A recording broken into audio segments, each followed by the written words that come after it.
کیا کیا؟ گوشت میں تبدیل کیا، پھر اسے ہڈیوں میں تبدیل کیا، ہڈیوں پہ دوبارہ گوشت چڑھایا، اس کے بعد جہاں آنکھیں اچھی لگ رہی تھی وہاں آنکھیں بنا دی، جہاں ہونٹ اچھے لگ رہے تھے وہاں ہم نے ہونٹ لگا دیے، اور اس کے بعد فرمایا ابھی بھیجا نہیں ہے لیکن انتظار ہو رہا ہے، اس کو کس کس چیز کی ضرورت ہوگی باپ انتظام کر رہا ہے، اور کہا ہم نے پہلے کہہ دیا ہے جب یہ آئے دنیا میں اس سے کوئی بات نہیں کرنی، اس کے دائیں کان میں بھی اللہ اکبر، بائیں کان میں بھی اللہ اکبر، کیوں؟ اس لیے کہ جہاں قدم رکھ رہا ہے یہاں بڑی بڑی طاقتیں اپنے آپ کو سپر پاور کہلائیں گی، تاکہ اسے پتہ چلے جس دنیا میں میں نے قدم رکھا ہے یہاں کوئی سپر پاور نہیں ہے، اگر سپر پاور ہے تو صرف اللہ کی ذات۔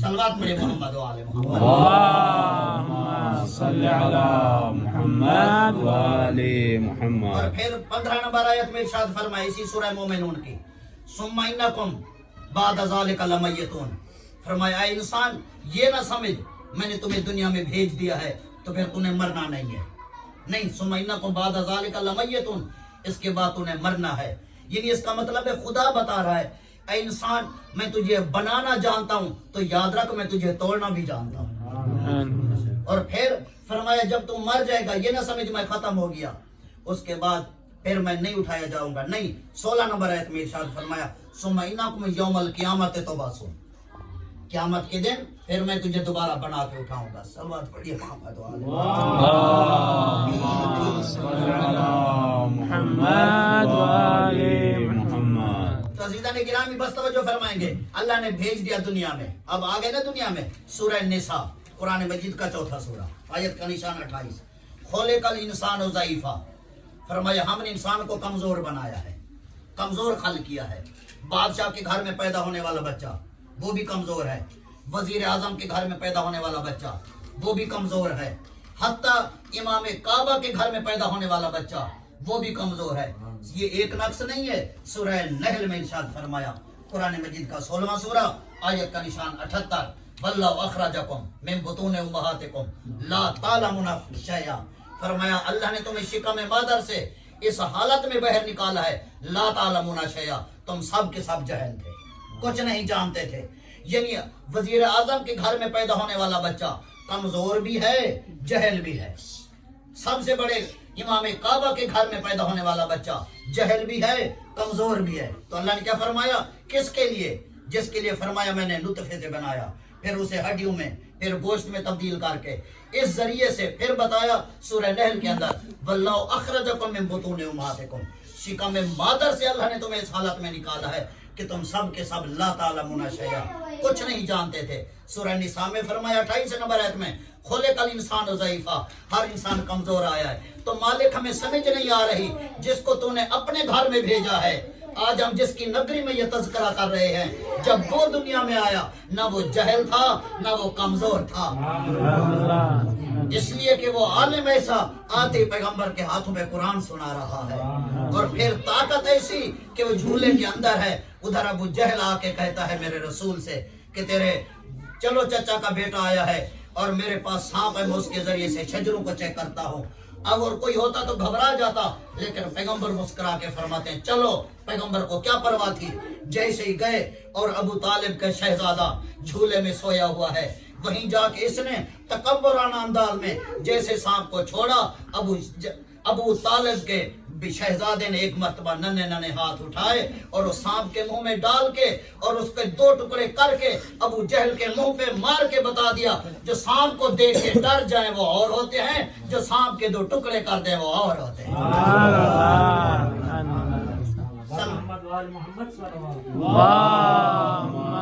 صلی علی محمد و آل محمد۔ عزیزان گرامی بس یہ ہے انسان، اس کا مطلب ہے جس کو اپنے گھر میں بھیجا اس کے آنے کا انداز اور ہے، اور جس کو شکم مادر سے نطفے سے بنا کے بھیجا اس کے آنے کا انداز اور ہے، لہذا اب ہمیں خود کو سمجھنا ہے، اور ساتھ یہ بھی بتا دیا پروردگار عالم نے آگے نا دنیا میں، بس جب آ گئے تو ایک مرتبہ اس نے آواز دے کر کہا سورہ بنی اسرائیل 17واں سورہ اور اس کی 36 نمبر آئے وَلَا تَقْفُ مَا لَيْسَ لَكَ بِهِ عِلْمٌ إِنَّ السَّمْعَ وَالْبَصَرَ وَالْفُؤَادَ كُلُّ أُولَئِكَ كَانَ عَنْهُ مَسْئُولًا، فرمائے جس بات کا علم نہیں ہے نا اس کی پیروی نہ کرنا، یعنی اس کا مطلب ہے وہ بتا رہا ہے جہل کی پیروی نہ کرنا، جس بات کا پتہ نہیں اس کی پیروی نہ کرنا. کیوں؟ اس لیے کہ تیری آنکھوں سے سوال ہوگا, تیرے کانوں سے سوال ہوگا, تیرے دل سے سوال ہوگا. کیوں؟ اس لیے کہ اسی 78 نمبر آیت سورہ نحل کی فرمایا کہ کیا اللہ تعالیٰ شیئا, کچھ نہیں جانتے تھے. وَجَعَلَ لَكُمُ السَّمْعَ وَالْأَبْصَارَ وَالْفُؤَادَ. اللہ نے کیا فرمایا؟ میں نے تمہیں سننے کی طاقت دی, میں نے تمہیں دیکھنے کی طاقت دی, میں نے تمہیں کیا دل جیسی نعمت دی ہے. کیوں؟ تاکہ تم میرا شکر ادا کرو. تو اس لیے دیا ہے نا. لیکن ادھر بتا دیا سورہ بنی اسرائیل میں, کہا میں نے آنکھیں دی ہیں, ان کے بارے میں سوال ہوگا. کان دیے ہیں, سوال ہوگا. دل دیا ہے, سوال ہوگا. ان کو کسی عالم کے پیچھے لگانا, جہل کے پیچھے نہ لگانا. اور اسی سورہ بنی اسرائیل کی 37 نمبر آیت میں پھر ارشاد فرمایا, طاقت آ گئی ہے نا تیرے پاس, فرمایا وَلَا تَمْشِ فِي الْأَرْضِ مَرَحًا, زمین پہ اکڑ کے نہ چلنا. کیوں؟ اِنَّكَ لَن تَخْرِقَ الْأَرْضَ وَلَن تَبْلُغَ الْجِبَالَ طُولًا. اس لیے کہ زمین پہ چل کے زور سے پاؤں مار کے تو میری زمین کو چیر نہیں سکتا, اور جتنی گردن اٹھا کے تو چلے, فرمایا میرے پہاڑوں کے برابر تو ہو نہیں سکتا. تو پھر مالک تو نے بھیجا ہے تو کیوں بھیجا ہے؟ کہ سورہ زاریات پڑھو, قرآن مجید کا 51 نمبر سورہ اور اس کی 56-57 نمبر آیت میں ارشاد فرمایا وَمَا خَلَقْتُ الْجِنَّ وَالْإِنسَ إِلَّا لِيَعْبُدُونَ مَا أُرِيدُ مِنْهُم مِّن رِزْقٍ وَمَا أُرِيدُ أَن يُطْعِمُونِ إِنَّ اللَّهَ هُوَ الرَّزَّاقُ ذُو الْقُوَّةِ الْمَتِينُ. صلوات پڑھیں محمد. اللهم صل على محمد وآل محمد. فرمایا میں نے جن اور انسانوں کو عبادت کے لیے خلق کیا ہے. تو مالک عبادت کا مطلب کیا ہے؟ ہم تسبیح لے کے ہر وقت مصلی پہ بیٹھے رہے, صرف تیرے سجدے میں پڑے رہیں, یہی عبادت ہے اس لیے خلق کیا؟ کہا نہیں, سورہ بقرہ پڑھو, دوسرا سورہ اور 154 نمبر آیت میں ارشاد فرمایا فَاذْكُرُونِي أَذْكُرْكُمْ وَاشْكُرُوا لِي وَلَا تَكْفُرُونَ. فرمایا میں نے تمہیں اس لیے دنیا میں بھیجا ہے, اے میرا بندہ تو مجھے یاد رکھ, میں تجھے یاد رکھوں گا. تو میرا ذکر کر, میں تیرا ذکر کروں گا. تو فرش پہ میرا ذکر کر, میں عرش پہ تیرا ذکر کروں گا. تو خاکی بندوں میں مجھے یاد رکھ, میں ملائکہ کی محفل میں تجھے یاد رکھوں گا. مالک اور وعدے کر, فرمایا گناہ کے وقت تو مجھے یاد رکھ, جب میں رحمت نازل کروں گا پہلے تجھے یاد رکھوں. فرمایا وَاشْكُرُوا لِي وَلَا تَكْفُرُونَ, میری نعمتوں کا شکر ادا کر, میری نعمتوں کی بے قدری نہ کر. اچھا مالک یہ شکر کیسے ادا ہوگا؟ توجہ فرمائیں گے, یہ شکر کیسے ادا ہوگا؟ فرمایا جس مقصد کے لیے میں نے نعمتیں دی ہیں ان نعمتوں کو وہی استعمال کر. بس یہی میرا ذکر ہے اور یہی مقصد تخلیق ہے. جس مقصد کے لیے میں نے نعمتیں دی ہیں ان نعمتوں کو وہی استعمال کر. فرمایا میں نے آنکھیں دی ہیں, کبھی پوچھا ان آنکھوں سے کہاں دیکھوں کہاں نہ دیکھوں؟ ان سے پوچھ جن کو میں نے نہیں دی. میں نے کان دی ہے, کبھی پوچھا اس سے کیا سنوں کیا نہ سنوں؟ تو اچھا مالک کوئی ہے ایسا بندہ جس نے ان نعمتوں کو صرف اسی مقصد کے لیے استعمال کیا ہو جس مقصد کے لیے تو نے دی ہے؟ ہم تو اپنی آنکھوں سے کبھی اپنی مرضی سے دیکھتے ہیں, کبھی اللہ کی مرضی سے, کانوں سے کبھی اپنی مرضی سے سنتے ہیں, کبھی اللہ کی مرضی سے. تو مالک ہے کوئی ایسا بندہ جس نے ان نعمتوں کو صرف تیری مرضی پہ استعمال کیا ہو؟ تو اگر کہیں نہ نظر آئے تو پڑھ سورہ انعام 6 سورہ 162 نمبر آئے. فرمایا میرا حبیب یہ عرب کے بدو تجھے اپنے جیسا سمجھ رہے ہیں, ان کو بتا دو قل ان صلاتی و نسکی و محیای و مماتی للہ رب العالمین لا شریک لہ و بذالک امرت وانا اول المسلمین. صلوات پڑھے محمد وآلہ.